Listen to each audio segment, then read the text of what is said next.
ಮೊದಲಿಗೆ ನಾನು ಒಂದು ಮೀಡಿಯಮ್ ಸೈಜ್ ಈರುಳ್ಳಿನ ಚಿಕ್ಕ ಚಿಕ್ಕದಾಗಿ ಕಟ್ ಮಾಡಿ ಇಟ್ಕೊಂಡಿದ್ದೀನಿ. ಮತ್ತು ಒಂದು ಟೊಮೆಟೊ ಕಟ್ ಮಾಡಿ ಇಟ್ಕೊಂಡಿದ್ದೀನಿ. ನಿಮಗೆ ಖಾರಕ್ಕೆ ಎಷ್ಟು ಬೇಕು ಅಷ್ಟು ಮೆಣಸಿನ್ಕಾಯಿನ ಹಸಿ ಮೆಣಸಿನ್ಕಾಯಿನ ಕಟ್ ಮಾಡಿ ಇಟ್ಕೋಬೇಕು. ಸ್ವಲ್ಪ ತೆಂಗಿನಕಾಯಿ ತುರಿ, ಹಸಿ ತೆಂಗಿನಕಾಯಿ ತುರಿ ಹಾಕಬೇಕು. ಯಾಕಂದರೆ ಇದೇ ತುಂಬ ಹಾಕಿದ್ರೆ ಟೇಸ್ಟ್ ಬರುತ್ತೆ.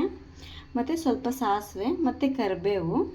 ಮತ್ತು ನಾನು ಇಲ್ಲಿ ಕುಂಬಳಕಾಯಿನ ಚಿಕ್ಕ ಚಿಕ್ಕದಾಗಿ ನೋಡಿ ಈ ಥರ ಹಿಂಗೆ ಕಟ್ ಮಾಡಿ ಇಟ್ಕೊಂಡಿದ್ದೀನಿ.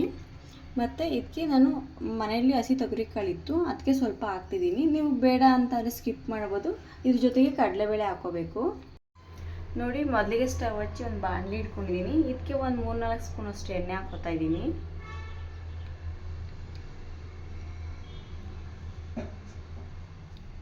ನೋಡಿ, ಎಣ್ಣೆ ಕಾಯಿದೆ. ಇವಾಗ ನಾನು ಸಾಸಿವೆ ಹಾಕ್ಕೊತಾ ಇದ್ದೀನಿ.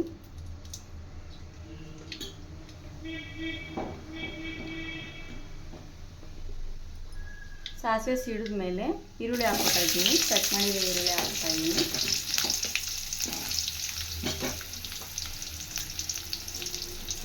ಹಸಿಮೆಣಸಿನ್ಕಾಯಿ ನೋಡಿ ಹಾಕೊಂಡ್ಮೇಲೆ ಸ್ವಲ್ಪ ಈರುಳ್ಳಿನ ಫ್ರೈ ಮಾಡ್ಕೋಬೇಕು.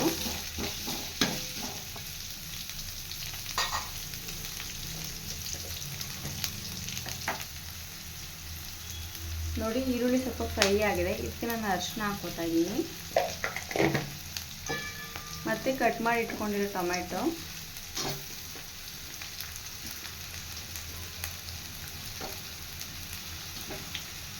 ಸ್ವಲ್ಪ ಹಿಂಗೆ ಟೊಮೆಟೊ ಫ್ರೈ ಮಾಡ್ಕೋಬೇಕು.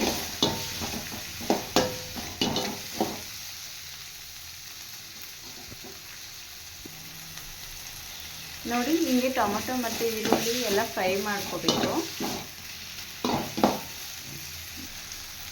ನೋಡಿ, ಟೊಮೆಟೊ ಮತ್ತು ಈರುಳ್ಳಿ ಮೆತ್ತಗಾಗೋವರೆಗೂ ಫ್ರೈ ಮಾಡ್ಕೊಂಡಿದ್ದೀನಿ. ಇವಾಗ ನಾನು ತೊಗರಿಕಾಳು ಹಾಕ್ಕೊತಾ ಇದ್ದೀನಿ. ಇದು ತುಂಬಾ ಚೆನ್ನಾಗಿರುತ್ತೆ. ಹಸಿಕಾಳು ಜೊತೆಗೆ ಕುಂಬಳಕಾಯಿ ಹಾಕಿ ಮಾಡಿದ್ರೆ ನೀವು ಒಂದ್ಸತಿ ಟ್ರೈ ಮಾಡಿ.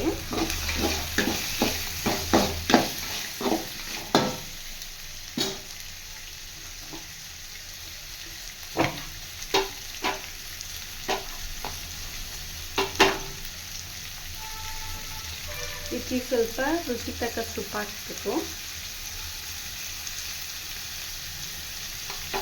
ಕರಿಬೇವು ಅಂದರೆ ಇದು ಸ್ವಲ್ಪ ಒಣಗಿದೆ. ನೀವು ಫ್ರೆಶ್ ಆಗಿರೋದು ಹಾಕ್ಕೊಳ್ಳಿ. ನಮ್ಮ ಮನೆಗೆ ಫ್ರೆಶ್ ಆಗಿರೋದು ಇರಲಿಲ್ಲ.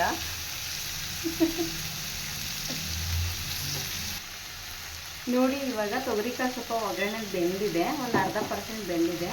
ಇವಾಗ ನಾನು ಇದಕ್ಕೆ ಕಟ್ ಮಾಡಿ ಇಟ್ಕೊಂಡಿರೋ ಕುಂಬಳಕಾಯಿ ಹಾಕ್ತಾಯಿದ್ದೀನಿ.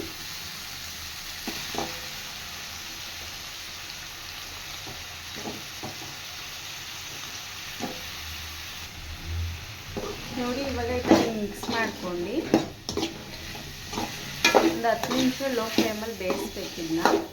ಅಂದರೆ ಇದಕ್ಕೆ ನೀರು ಹಾಕ್ಬಾರ್ದು. ನೋಡಿ, ಇದಾಗಿದೆ. ನೋಡಿ, ಲಾಸ್ಟಲ್ಲಿ ತೆಂಗಿನಕಾಯಿ ತುರಿ ಹಾಕ್ತಾಯಿದ್ದೀನಿ. ಇದು ಟೇಸ್ಟ್ ತುಂಬಾ ಚೆನ್ನಾಗಿರುತ್ತೆ. ಇದನ್ನ ಹಾಕೋದ್ರಿಂದ ಹಾಕಿ ಕುಂಬಳಕಾಯಿ ಪಲ್ಯ ರೆಡಿ ಆಗುತ್ತೆ. ಇದು ಚಪಾತಿಗೆ ಮತ್ತು ರೊಟ್ಟಿಗೆಲ್ಲ ತುಂಬಾ ಚೆನ್ನಾಗಿರುತ್ತೆ.